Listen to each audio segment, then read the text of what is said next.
Well, the Kogi, the elections actually on November 11 will be in Kogi, Bayelsa, and Imo State. We needed to clarify that. Yeah. Well, for more on this, we're now being joined by Deputy Governorship Aspirant of the People's Democratic Party in Imo State. Well, good to see you, and perhaps we should start by talking about what exactly is happening in Imo State. We've just listened to Senator Athan Achonu, and his concerns still goes a long way to a lot of people's covering that election in your state. What do you know about the preparations for the coming elections? I'm not sure INEC is ready for this election, to be honest with you, because we just had a special stakeholders meeting today, which was a big sham. It was most embarrassing because before the meeting actually started, after the opening speech by the National Commissioner, Honorable Ken Ukago, he had asked the media to walk out of the venue. It was most shocking. I mean, I was wondering, everybody, every candidate, we all stood up and shouted at him and said, why would you let that be? Are we running a secret society here? I mean, this is a major election, a gubernatorial election that would come up on the 11th of November. Why would you want them to walk out? You must tell the world how ready you are for the election, unless there is something you need to hide. In any case, there is something to hide, and I'm serious about it.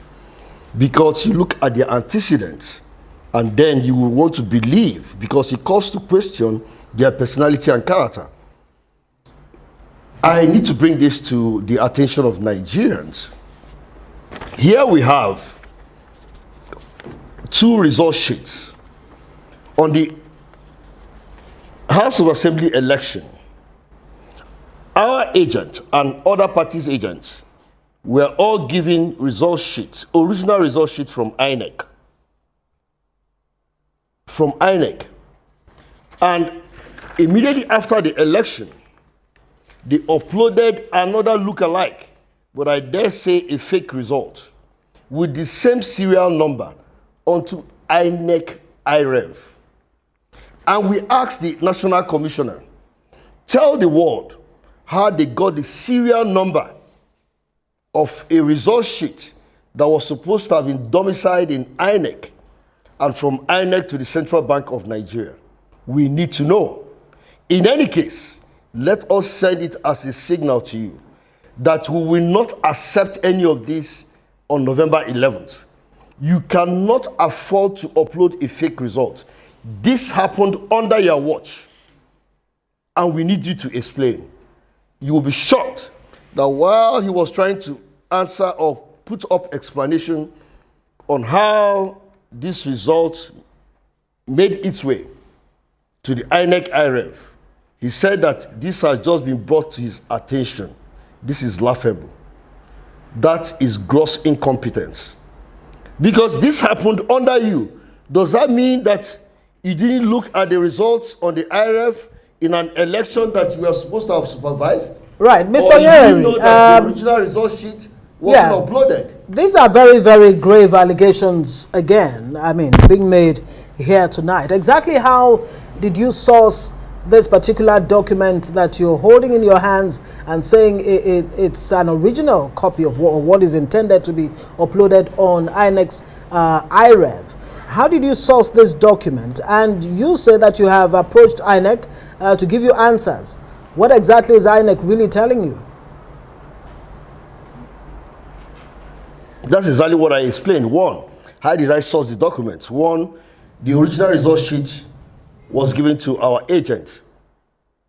Then the second one was the fake result sheet, which was uploaded onto the INEC IREV. So the results are there in the public glare. Now, what was the explanation from INEC? That's exactly what I said. No explanation.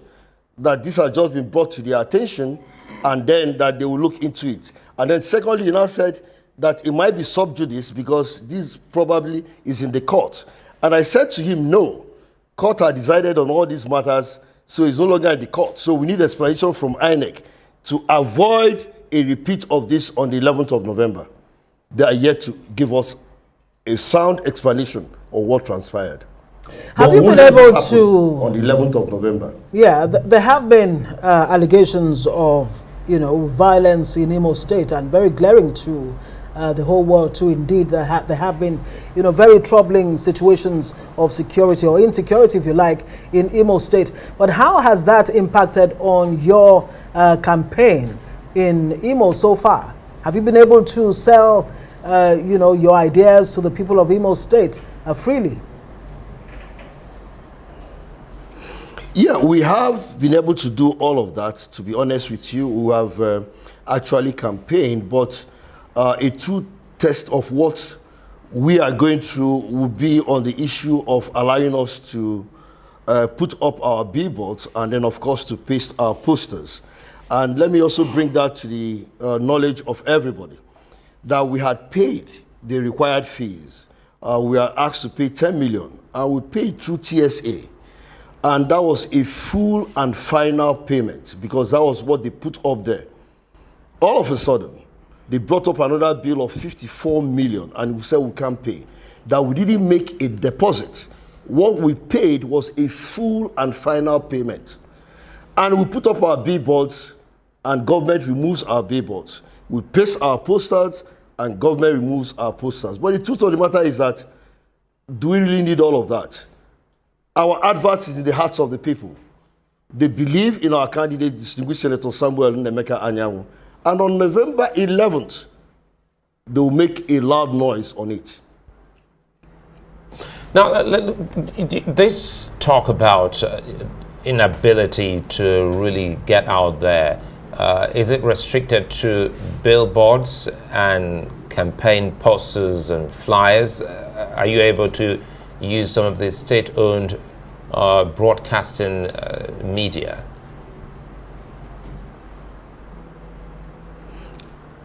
Because I owe the public the truth.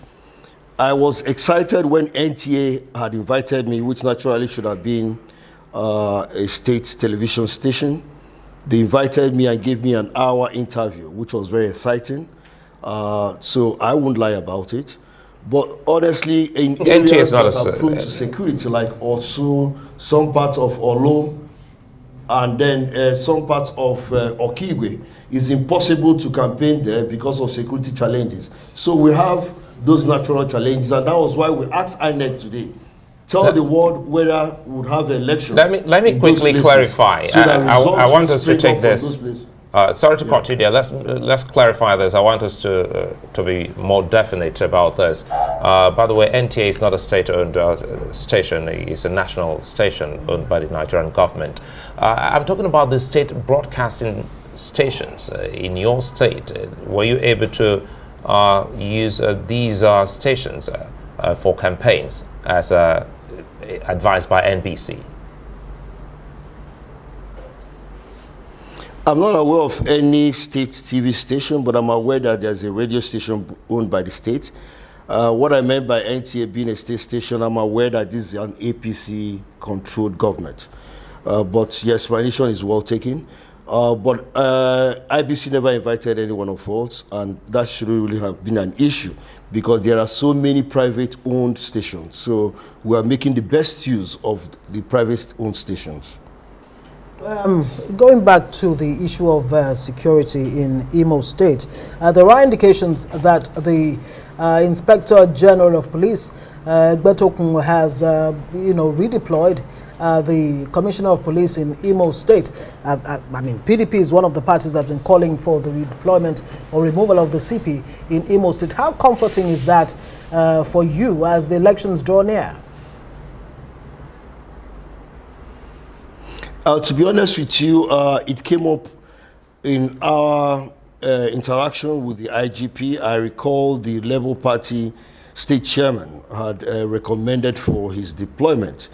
And it was a cheering news when the IGP now made it public that he had redeployed the Commissioner of Police for the sake of neutrality and transparency.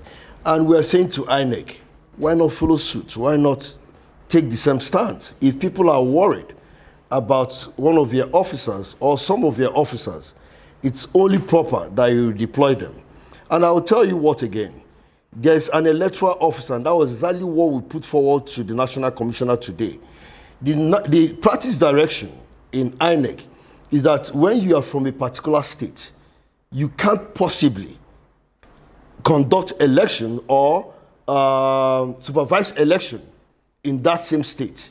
And here we have an electoral officer, Mr. Emmanuel Ozoka, who is from Imo.